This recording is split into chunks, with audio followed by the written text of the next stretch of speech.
Look at the device in your hand right now.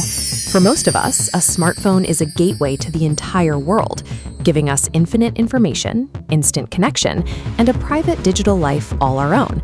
But step inside North Korea, and the picture looks deceptively similar. They have their own 4G cell towers, and citizens walk around with devices like the Ari-Rang smartphone series, devices that look and feel exactly like the Android phones we use every day. This isolation began in earnest after the 1990s Soviet collapse. The North Korean government realized that if their people saw how the outside world lived, they would start asking questions. Since then, the regime has treated outside information as a lethal threat to its survival. The state chose a more effective route than a total ban. They took standard smartphone architecture, stripped away the global internet, and replaced it with a closed network that they could monitor at every level. This architecture ensures the device serves the regime's vision of total visibility. Every phone is essentially an extension of the state's eyes, carried by the citizen themselves. Most operating systems prioritize encryption and user privacy to keep hackers out. North Korea's custom Android software operates on the exact opposite logic. It is engineered specifically to spy on its owner. For instance, the phone automatically takes a screenshot every 5 minutes, no matter what you are doing. Those images are immediately locked away in a hidden, encrypted folder that the user cannot access, but authorities can check at any time. The digital keyboard actively polices language. You cannot type casual greetings like bro, or informal words associated with romance and personal affection. The state mandates strict formal language to suppress any connection that might compete with loyalty to the leader. If you try to type out the words South Korea, the ideological autocorrect kicks in. The text instantly populates on your screen as puppet state.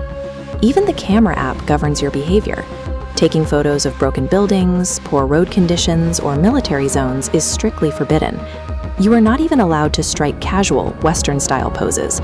Only clean, positive, state-approved images are tolerated.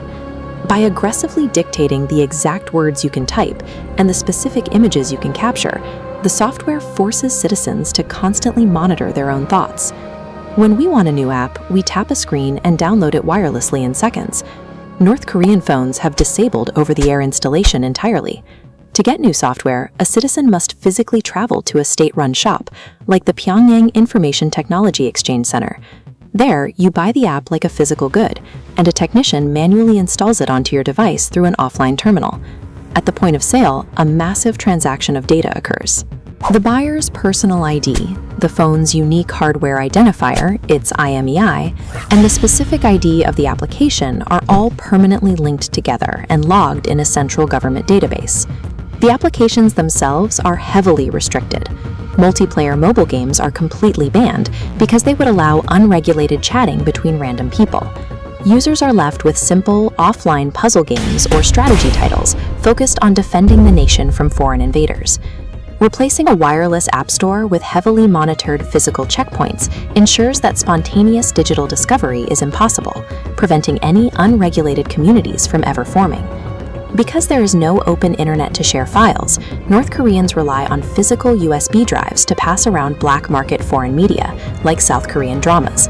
To stop this, the state relies on its custom desktop operating system, known as Red Star OS. When a user plugs in a flash drive and opens a forbidden movie, the operating system silently injects a hidden block of code into the file's metadata. This invisible watermark specifically records the unique motherboard serial number and OS installation ID of that very first computer. If that user hands the USB drive to a friend, Red Star OS activates again. When the second person watches the movie, their computer appends its own distinct hardware ID right next to the first one. If the authorities ever confiscate that USB drive, they don't just find a banned movie. They extract the watermark and read the exact chain of laptops the file passed through, mapping out an entire network of citizens to arrest. This architecture turns a citizen's own hardware against them, transforming every laptop into an active informant to neutralize the spread of outside information. What happens in North Korea reveals a stark truth about the devices we use. Technology is completely neutral. It simply amplifies the underlying intent of its creator. For the ruling regime, that intent is not human advancement. Every line of code and restricted feature is designed strictly to maintain absolute power, enforce societal brainwashing, and ensure the survival of the supreme leader. Even in freer societies, digital control exists in subtler forms.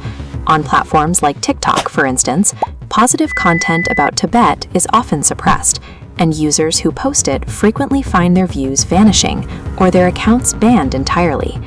Despite these pressures, we still possess the power of intent. We can turn off search histories to break algorithmic bubbles or manually search for information rather than letting a feed dictate what we see. The contrast between digital freedom and digital imprisonment is a reminder to use our autonomy while we have it. By searching with intention and curating our own digital spaces, we exercise a level of control that North Koreans are systematically denied.